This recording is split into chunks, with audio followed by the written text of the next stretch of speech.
Look, the railways business will always be bumpy. We've seen metal prices rising, and the story now is of commodity inflation. Where does the truth lie? The reality is, I think they will continue. Over a 2-year period or over a 5-year period, what is the kind of CAGR you all are looking at? I'm looking at growing at least double of. AI, how is it impacting your company? You can reduce your engineering cycle times. Semiconductors are talking to us. Electronics are talking to us. Pharmaceuticals are talking to us. We've set up new capacities already here in the country. Rolling stocks, the Vande Bharats and the metros and all those Vande metros and all of that is now coming in. There's a large order out for commuter rail, MRVC. Are you seeing metro as a good demand in the near term?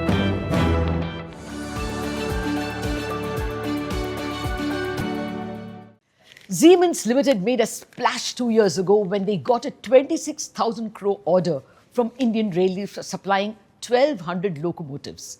They made a splash yet again about a year ago when they demerged the energy business, and now the demerged twin is doing very well on the stock exchanges. In our episode, Latha and the Leaders, today we have with us the Managing Director and CEO of Siemens India, Mr. Sunil Mathur. He's also, of course, the non-executive chairman of Siemens Energy. Mr. Mathur, thank you very much for your time. Thank you for having me. Well, Siemens is clearly the litmus test of Indian manufacturing. So let me start with there. Between Siemens Energy and Siemens Limited, how is the order book looking? And can you give us a split between government orders and private sector orders? Well, until quarter three, we are in the silent period now, but until quarter three, roughly 60% of our order book was government orders, which in a way reflects what is happening in the country. Government Capex in infrastructure continues to grow. Private Capex was slow, at least until 22nd of September. I do hope it picks up thereafter on a more sustainable basis. But I think Capex has been happening in pockets. The more advanced Capex, semiconductors, batteries, etc., those continue to grow. Data centers are growing well. Government Capex continues to happen. I think private Capex is what we are now waiting for to really pick up. Okay. I'll ask you more about private Capex in a bit, but can you tell us, any numbers at all in terms of what you expect your order book to look like? Because you have a 6-quarter year, you all have changed your financial year. So, it's difficult to ask, and if you can have an annualized idea of what the order book might be. Well, we are looking at the country's GDP and hoping to grow more than that, right? Which is basically our barometer, taking into account everything. That's an 8% growth. So somewhere in that, we see how that grows. And of course, a lot of it depends on the mix, government to private sector. As government Capex slowly plateaus out and private Capex picks up, that could well be much more.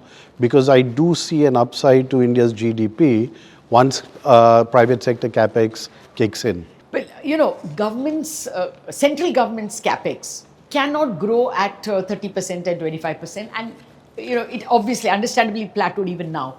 But are you seeing state governments picking up at all? Yes, there are some states. I wouldn't say it's happening across all the states, but there are a handful of states where Capex is definitely taking place. Government Capex, I think the difference this time, Latha, is in the past there were a lot of announcements and very little achievement. The achievement level on the announcements was about 40-50%. We're now talking about 75-85% actual achievement. And I think it is fair to say that you can't grow continuously at 25-30% and achieve 85% continuously. So it's a fair thing when we say it's plateaued. It shouldn't necessarily be looked at negatively. It's just that there is so much to do and there's only so much that you can do in a year. So I think to that extent, government Capex is okay.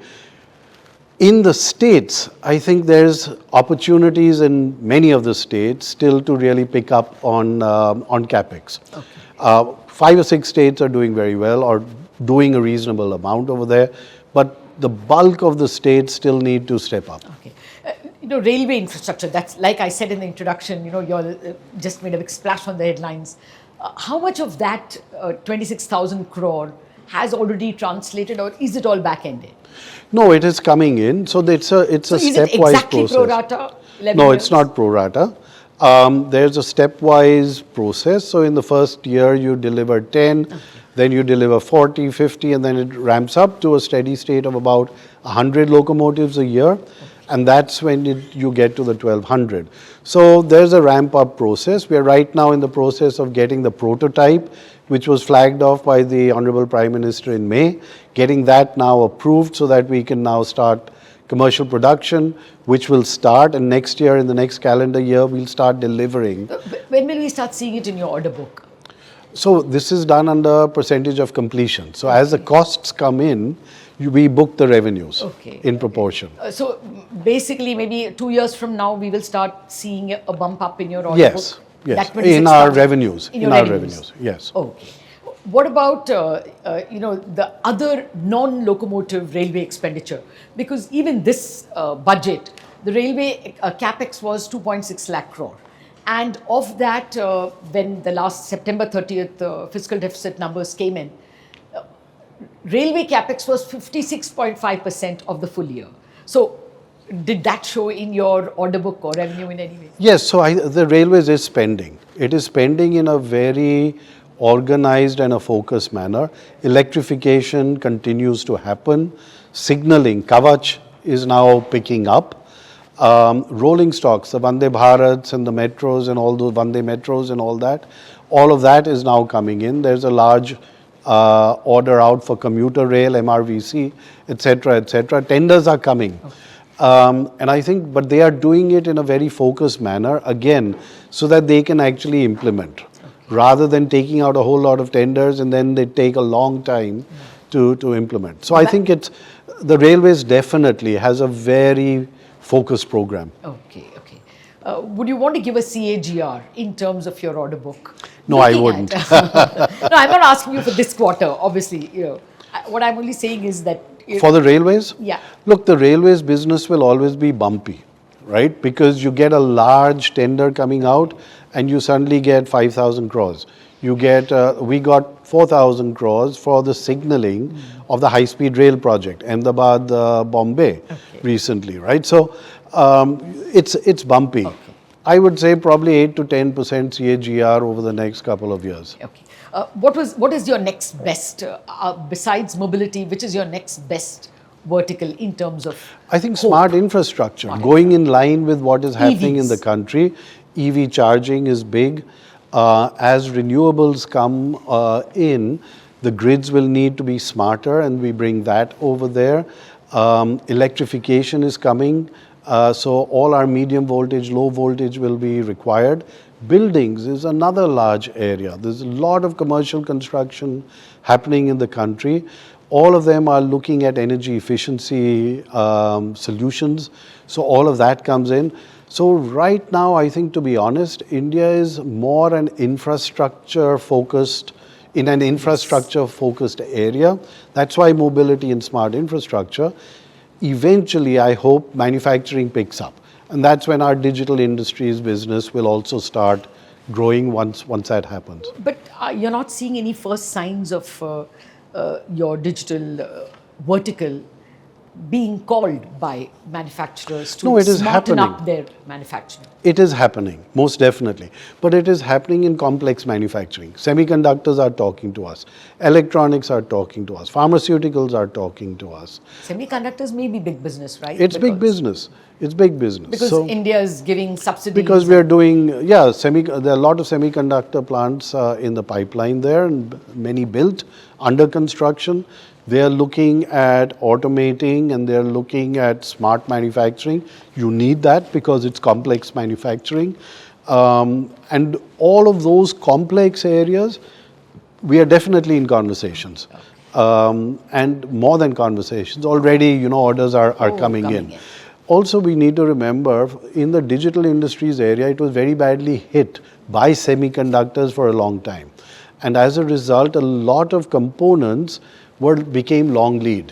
Items that were available normally in a 2-week or 3-week cycle were actually being delivered for the last 2 or 3 years in 6 months, 8 months. Oh, this is the COVID-related. This is the supply disruption. COVID-related, then the semiconductor crisis and everything that came together. So there was heavy stocking that was put up. And stocks were built because of the long lead times. Now, until last year, the stocks were actually being run down. Okay. We are seeing the first signs of new ordering kicking in, which is good. So it doesn't mean that the demand was not there. It was just that the stocks had built up and were actually being run down. By the way, this is not only an India phenomenon, it's happening worldwide. Yes. I was going to ask you that. Did the rare earths strike by China impact your execution in any way or order flow in any way? So it didn't impact us directly, But your clients? but some of our clients, some of our customers were impacted, various degrees. But I think a lot of them are getting smarter now and they're looking at alternatives and materials and so on. But let's put it this way, it has not yet started hurting. Okay. It is impacting, but not yet started hurting. Okay. Let me come to the other big story I wanted to hear from you. AI. How is it impacting your company? Well, indigenously, we are looking at productivity using AI, so productivity measures, and that will be a continuous process. But also providing AI solutions to our customers, AI solutions in manufacturing. How can we support customers in predictive maintenance, autonomous manufacturing, quality management, productivity measures, flexibility, particularly in today's world, you need flexibility in manufacturing, you need productivity, you need speed and agility. And this is where the AI solutions that we have available, industrial co-pilots, AI at the edge, etc. All of these are tools that we are able to bring across to our customers and are gaining a lot of traction here. Okay. Actually, I heard a very interesting story from NASSCOM. We had invited them for an AI discussion, and the gentleman said, what is your guess? Which industry uses AI successfully? Most of us guessed finance because there's a lot of data. He said, no, my best example has been manufacturing. He gave an example of Apollo tires. Apparently, they fed their entire manuals to the AI, and every time something went wrong, hitherto it would stop that plant for about weeks. So in a year, they probably lost 4 weeks of manufacturing. Now, because it's fed into AI, it's getting corrected in hours, he said. Absolutely. So they've actually saved maybe 4 weeks, maybe over a month of production time. Is that the kind of stories that Siemens makes happen? Absolutely, there are many stories like that. You can save additional capex just by sweating your assets much more using AI. The downtime of your assets can be reduced because you're doing greater predictive maintenance. You can simulate. You can reduce your engineering cycle times using AI. Design, engineering, simulation, all of this will be hugely impacted using AI. So it'll be a productivity march. It will be productivity, it'll be quality levels will go up. Productivity will of course increase, but flexibility will also happen, efficiencies will come in because you won't have downtimes, you'll be able to predict when things are going down. You can even predict, in a train, for example, in a metro, one of the most sensitive parts of the metro are the doors that keep on opening and closing. Yes. And every now and then, after every couple of times of closing and opening, the doors start failing or slowing down. Yes. And that means the whole train comes to a standstill. Yes. You can now predict almost a year in advance when a particular door is going to start slowing down, right? Or will fail. So you are able to then ensure complete lifetime improvements over there where the trains will continue to run and the doors don't fail. How much is that value to the metro company? Absolutely. Oh, that's provided we have sensitive administrators as well. At the moment, our monorail has been suspended for correction. So, it's not enough if electronics marches ahead. Administration also has to march. Very true. Let me stick with this point itself. Do you see any step up in, manufacturing ordering? I'm asking because the series is called Latha and the Leaders for a reason. Because I speak to leaders who have seen their industry over a decade or maybe 2 decades and a half, which I think is your innings. Have you seen any improvement in, manufacturing activity? Our goal is manufacturing should be 25%. Are you seeing the first steps towards it? So I think so. There's definitely a sea change in the last 10 years. The fact that we are now looking at and started manufacturing semiconductors, I always come back to that. Data centers, these are not small things that we are doing. They are complex manufacturing activities. Solar cells, batteries, these are complex elements over there. And these have all picked up in the last 8 or 10 years. And I think, therefore, this will grow. The country, without a doubt, the population continues to grow. Consumption will increase. 1 million people are coming into the workforce. Jobs will need to be created over there. Manufacturing will increase. There is no doubt about it. And I think the first steps have started. We now need to see that wave coming, which is what we were looking at in the last couple of months. Which specific industries? Who are even looking for orders? This capex, is it renewables? Which verticals are coming to you? Power utilities. Oh yes. Power utilities, data centers, pharmaceuticals, semiconductors, electronics. All of them are coming to us. So that's where the growth is happening. Chemicals. That's where growth is really happening. Okay. You started with power utilities, though I know that more of that work is concentrated in the place where you are the non-executive chairman. But does that look like a very good story? Absolutely. So let's look at the entire power chain through generation, transmission, and distribution, right? So Siemens Energy works on generation and the transmission part, and Siemens Limited works on the distribution element. Now, we know that generation capacities of the country are going to double in the next 4 or 5 years. That means transmission will double in the next 4 or 5 years, which means the entire distribution network has to at least double, but before that needs to be upgraded. The existing distribution network, which is largely state-driven. Generation transmission is largely center-driven. Yes. Distribution is very much state-driven. And there, the DISCOMs have always been a subject of discussion, but the government is working on that. And if the existing power utilities can now be upgraded with the latest technologies, with smart grids coming in, with microgrids coming in, there's a huge potential there. Linked to that, the fact that renewables are coming into the system. Linked to that, the fact that we have to double the capacities in any case. So I do see this distribution element, power distribution, and the DISCOMs and power utilities. They will grow, and they will grow massively in the next couple of years. No, it seemed like a very good story. From the stock markets at least, all the transformers and distributor related companies, stocks have been really jumping. And along with that, to be fair, even generation was jumping. But transformers and distribution sector did very well.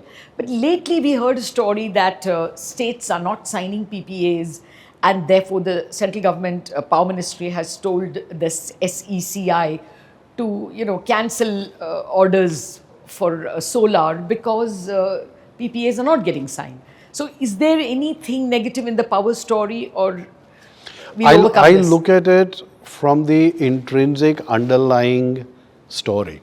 And I think the intrinsic underlying story of the country is reflected or will be reflected in the power story of the country. The fact is that to grow at 6.5–7% minimum, we are looking at growing much more than that. Energy is going to be needed. The fact that data centers are booming here in the country means more energy is going to be needed. The fact that we are moving towards green energy, renewables, means we are going to be needing more capacities there. So that's the underlying story that I look at. The rest of it on top is the regulations around it and the center state issues that are there. I'm hoping that those get resolved over time. Okay. But the underlying story is definitely No, intact. the power is a great story. Now it's emerged even globally Absolutely. as a huge industry, which is which has less capacity than the demand is getting generated. So that's true. The underlying demand is very good, but this story was suddenly disturbing. Okay, the other thing I wanted to ask you, when I looked at your latest results, which is like June 30th, but there your revenues were down, but your expenses were down almost that much or even a little more, giving me the impression that overall commodity prices are lower. So is this a benign commodity cycle, or was that something else? What is the commodity cycle telling you here on? So the revenues were flat, Q2 versus Q3. Okay. If I compare Q3 25 to Q3 24, they were actually up over 15%. Okay. Right? Our expenses remained consistent.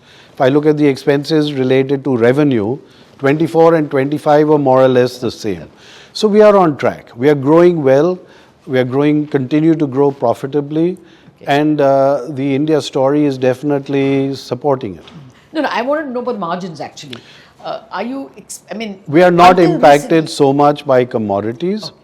Forex is a concern, right? And you know that the euro versus the rupee has Yes. depreciated over 10%, right?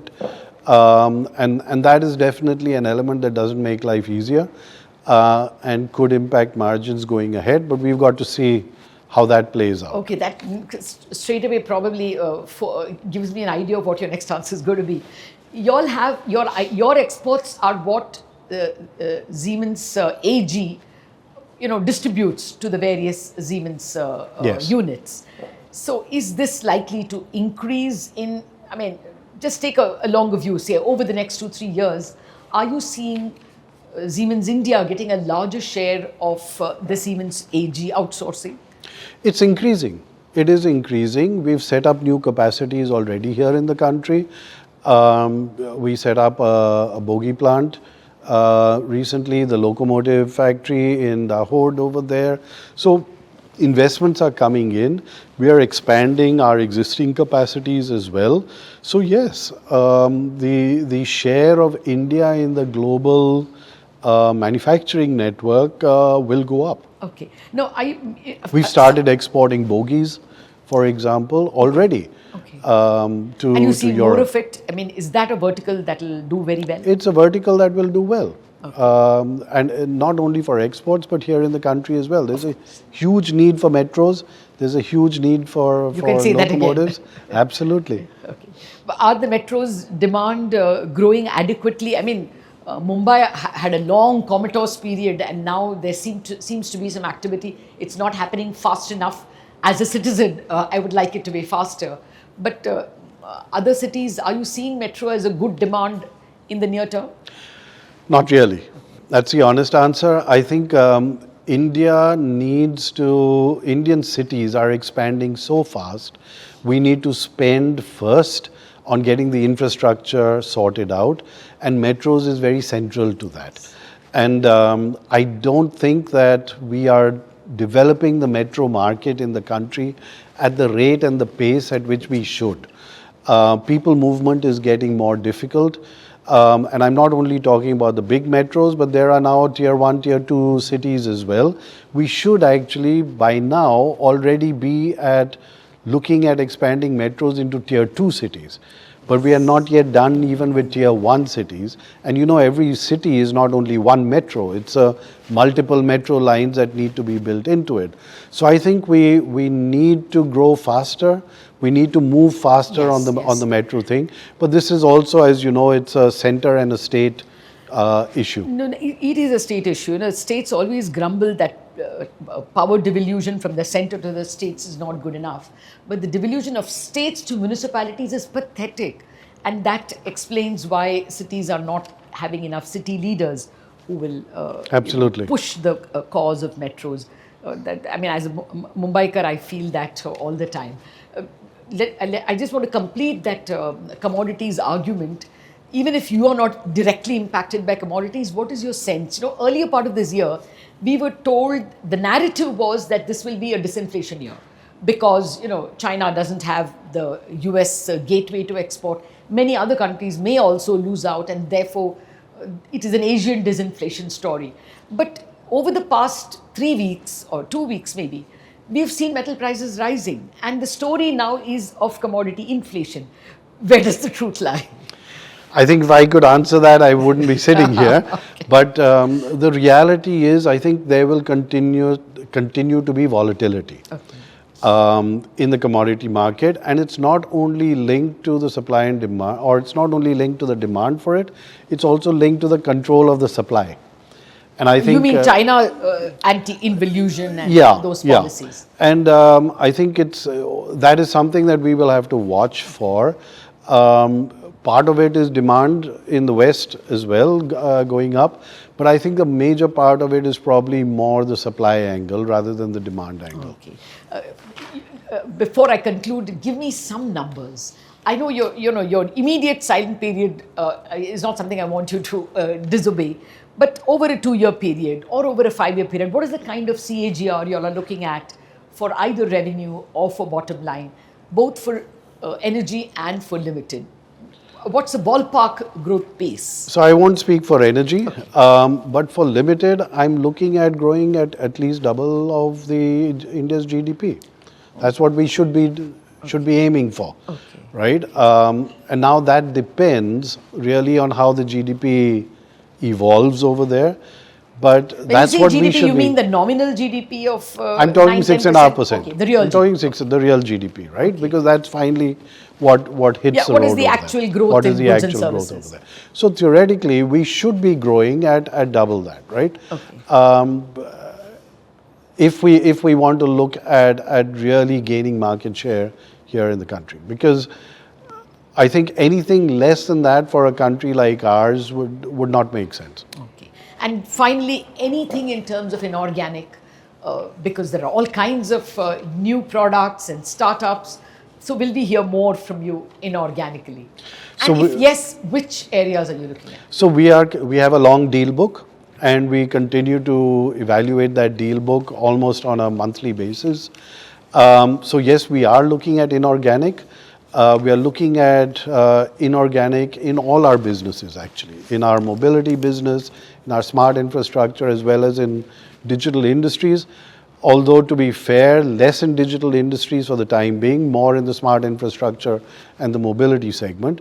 But we've got to be sensible about it. We've got to we're looking at companies either that can take us into a market that we are not present in, or bring in niche products that we are not really into it, or take us into a different segment of the market where we are not present. So we are being very, very picky about them rather than just acquiring companies for the sake of acquiring them. They need to be margin accretive to us as well. So we've put in a couple of filters over there, and but we are absolutely hunting for good targets out there. No, one of my important day jobs is to track the Reserve Bank, and the noises from there is more liberalization for acquisition finance. Banks are now going to be allowed to do acquisition finance, and ECBs, forex loans, also can be raised for acquisition finance, something which was not allowed until recently. Therefore, I'm asking every industrialist I meet, the capital tap apparently is going to be opened wider. So will you be, more interested in consolidation? Not really, I don't think so. Okay. Money was not your problem. Money was not my problem and is not my problem right now. My problem is really how can we now get this machine to ramp up and really grow profitably. All right, Mr. Mathur, thank you very much for joining us, and thank you for the hope that you keep in the Indian manufacturing sector. We are all hoping that with a 10% nominal growth and a 7% real GDP growth, that manufacturing dream of 25% is there, sometime in this decade. Hopefully that will do good for all of us. Thank you very much for joining us. Thank you very much for having me.